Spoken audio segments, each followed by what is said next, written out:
Tish pastasini tanlayotganda bu xatolarni aslo qilmang. Ko'pchilikning yo'l qo'yadigan asosiy xatolardan birinchisi bu doimiy ravishda tish pastalarining narxiga e'tibor berish. Bir narsani hech qachon unutmang. Sifatli narsa hech qachon arzon bo'lmaydi. Arzon narsa esa hech qachon sifatli bo'lmaydi. Asosan insonlarning yo'l qo'yadigan ikkinchi xatosi bu tish pastasining tarkibiga emas, asosan uning nomiga qarab tanlashdir. Bu nima degani? Bu aslida ko'pchilik tish pastasi tanlayotganda uning taniqlilik nomiga e'tibor beramiz, lekin uning tarkibini aslo o'qib ko'rmaymiz. Bu ham eng katta uchraydigan xatolardan biri bo'lib hisoblanadi. Va so'nggi deyarli barcha yo'l qo'yadigan xatolardan biri bu barcha oila a'zolariga yagona bitta bo'lgan tish pastasidan foydalanish.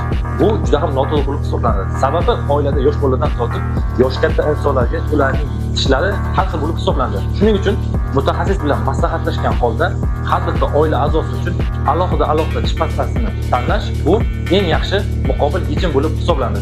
Shunday ekan, tish pastasini tanlayotganda asosan uning tarkibiga e'tibor bering va uning sifati qanday ekanligini mutaxassisdan albatta so'rang.